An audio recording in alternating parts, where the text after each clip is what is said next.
Welcome to the integer and double classes. The integer and double classes are also known as the wrapper classes.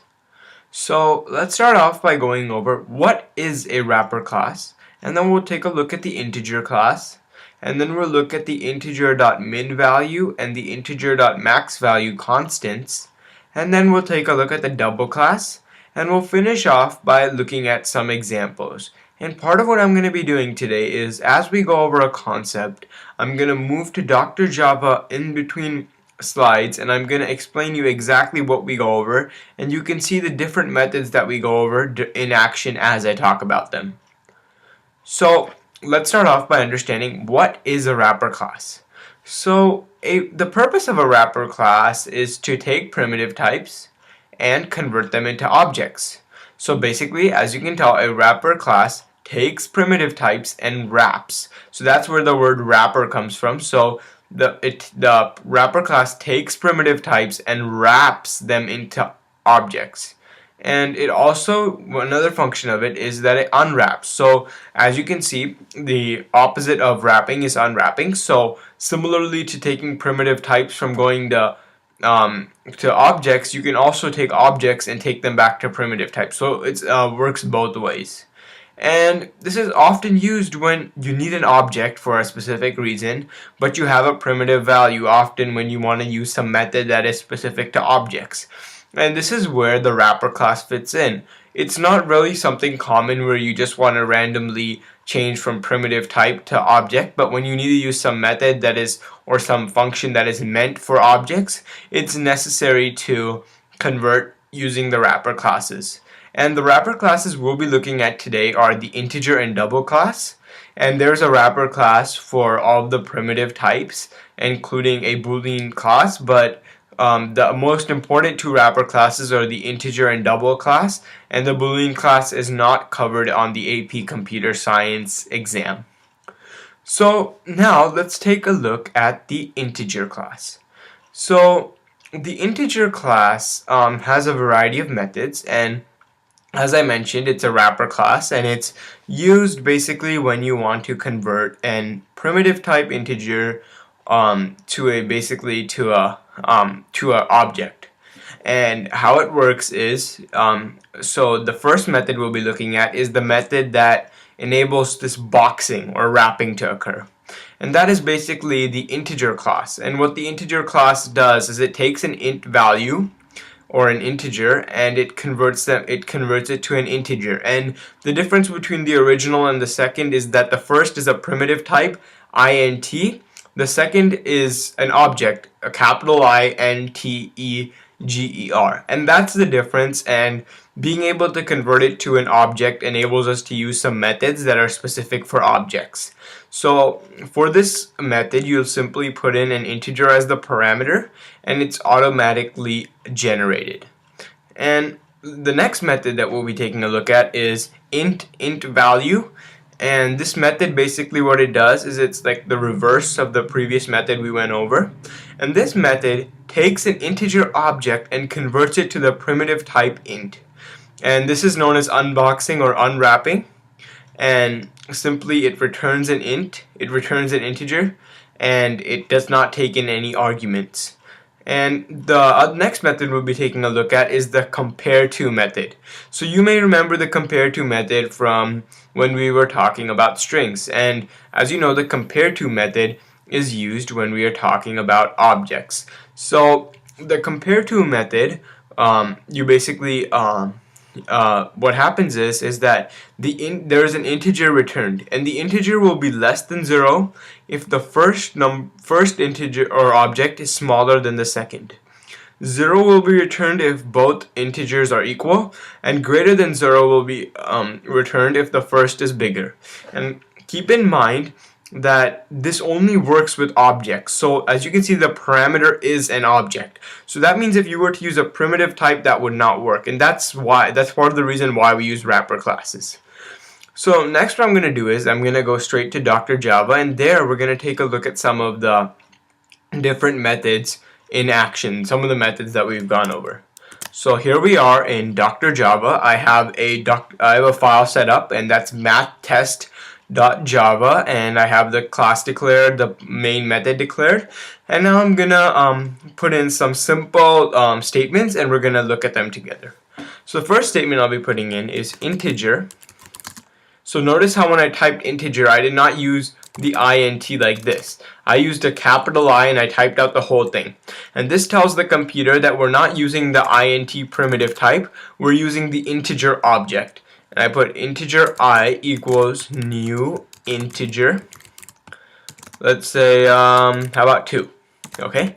So as you can see, right from the get-go, I've used a method. And this method right over here is the method that we used for boxing, or wrapping. Let's call it wrapping. So this is the method that we used for wrapping, and what it's doing is it's taking an int value as the parameter, and this is the method name, and it will simply turn this int value into an integer, and that integer will be set to an I. And so simply I could compile this program, and as you can see, there's no error, so this is completely fine.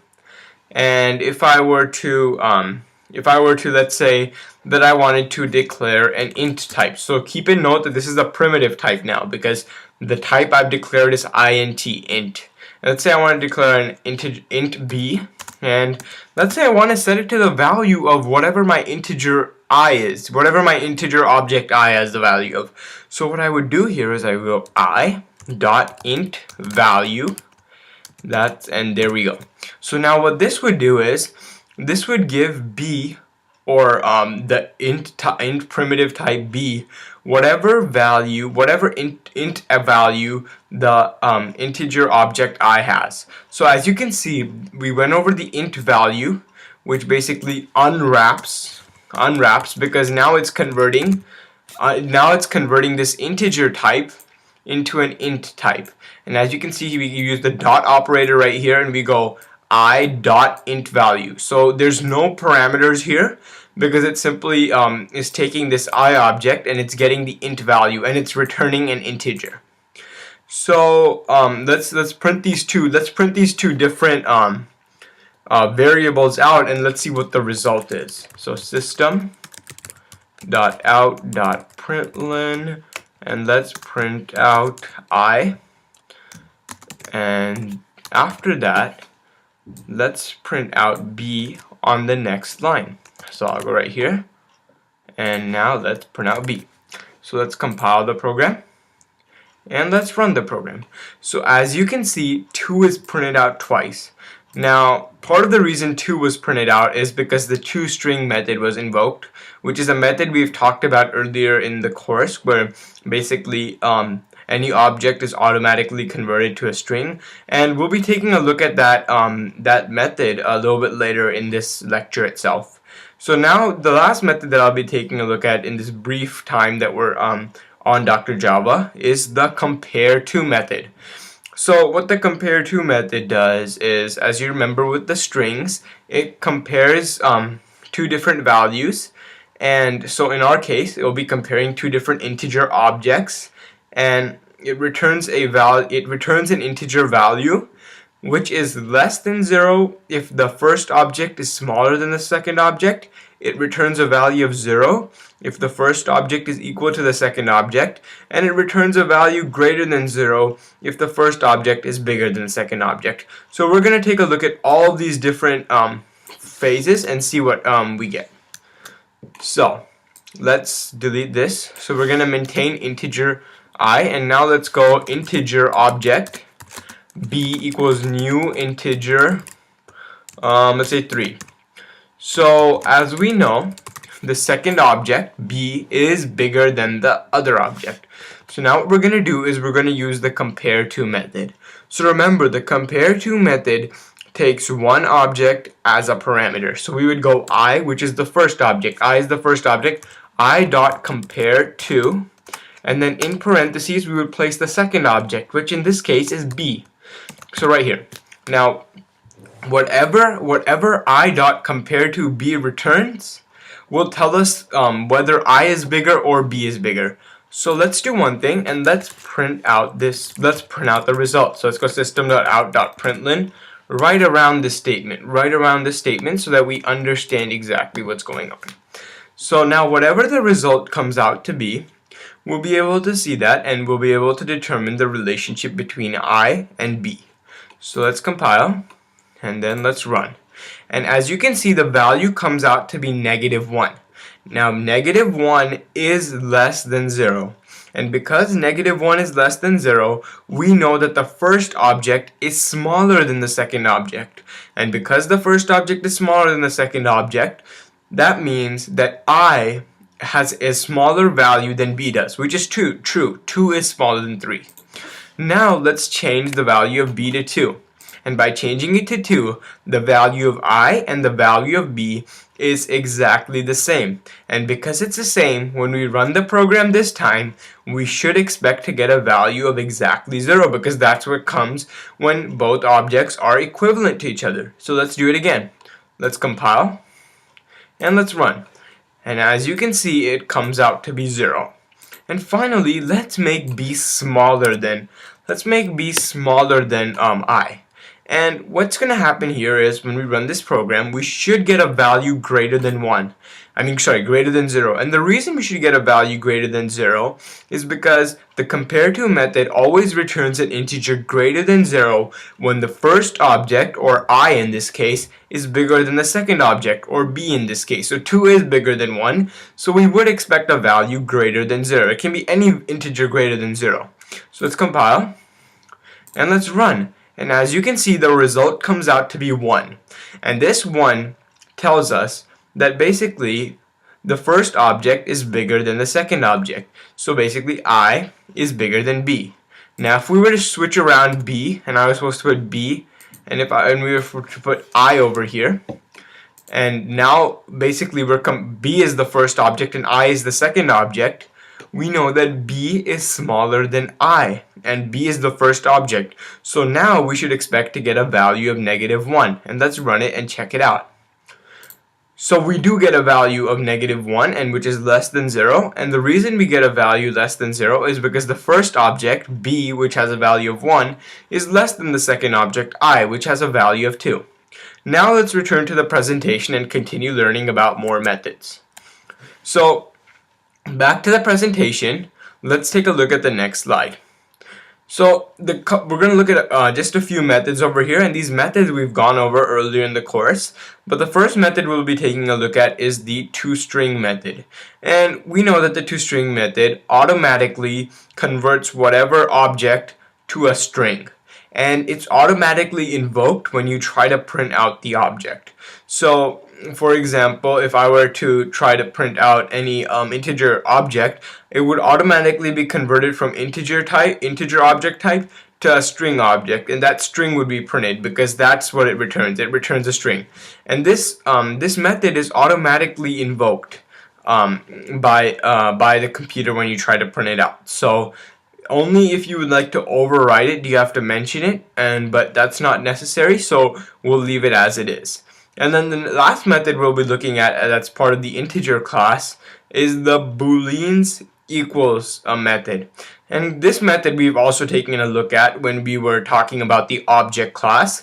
And we know that the boolean equals method simply returns true or false if the objects are the same, and false if the objects are not. So remember that the objects need to have the same reference, need to be referring to the same area of memory to return true, and if they do not, they'll return false.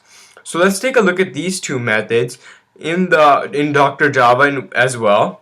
And one thing important to note about the equals method is that if you would like to have the equals method compare the contents of an object, not the memory allocation, you'll have to override the equals method in order to achieve that. And that's something that's not necessary at this point. So let's continue on and take a look at these two methods in the programming environment. So here we are back in Dr. Java. And let's take a look first at the toString method. So as you know, the toString method is automatically invoked. So what I can do is I can simply have the computer print out I, and we don't want the computer to print out integer. We don't want it to be confusing. And what the computer will do is it'll automatically invoke this toString method, which converts the integer to a string, and then it'll print out that string. So let's run, and we should have something printed out. And as we run, we can see that 2 is printed out. So the value 2 of the integer object I was converted to a string, and then it was printed out. Next, let's take a look at the equals method. So what I'm going to do is I'm going to say integer b is equal to I. So now what's going to happen is integer b is equal to I. So now integer b and integer I refer to the same memory. And if I were to put right here I dot equals to and equals to just I dot equals, and then right over here b.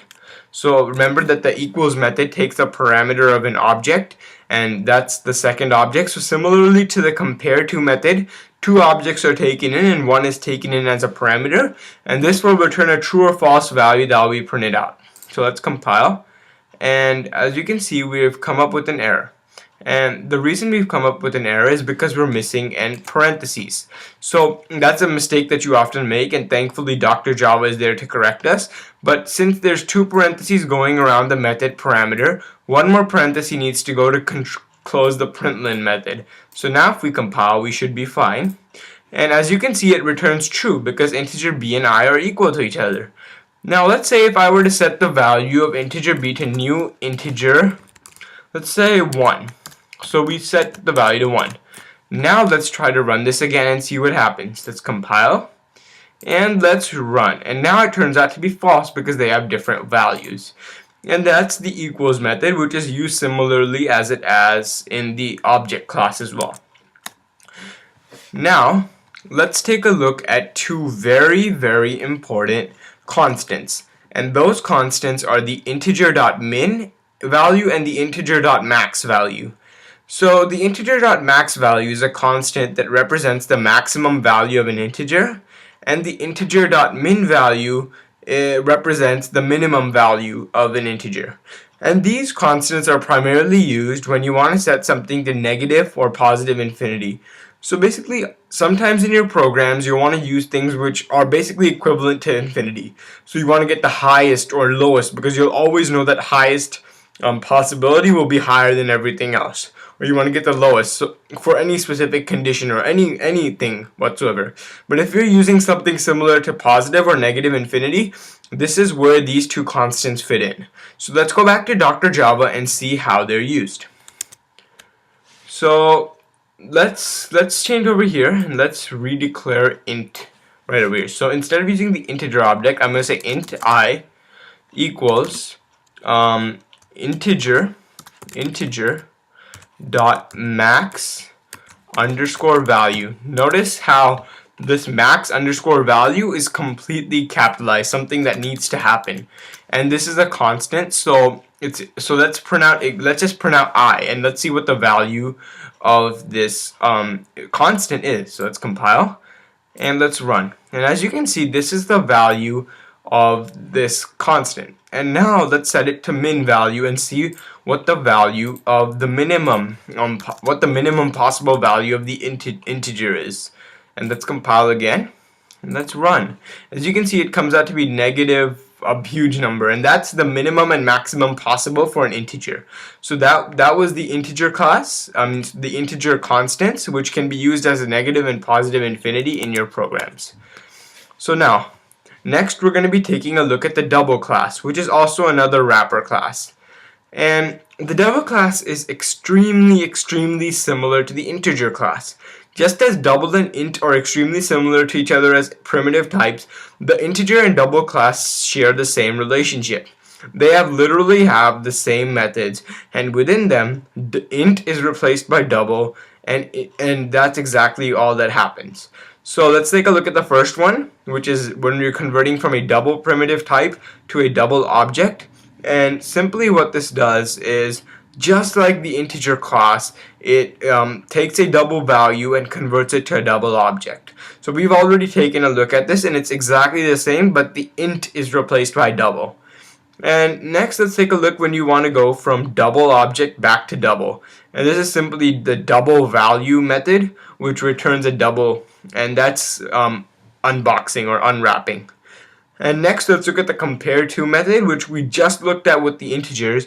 And the same, if it returns an integer that is less than 0 if the first double object is smaller than the second double object. It returns exactly 0 if both objects are equal, and it returns an integer greater than 0 if the first object is greater than the second. And then the last few methods we're going to be taking a look at are the toString and the equals method. And again, this is exactly same like the integer class. And that is, the toString method is automatically invoked and it converts the double object to a string object to be printed out. And the equals method is used when you want to compare two different double objects, and it returns true if they're the same and false if not. And if you want to compare the contents of two double objects in an equals method, then you'll have to override the equals method. And that's about it for this lecture. So we looked at wrapper classes, which consist of the integer and double class that we'll be going over in this course. And we looked at the different methods. They were frankly quite repetitive and very basic to understand. And we looked at some of their hands-on uses.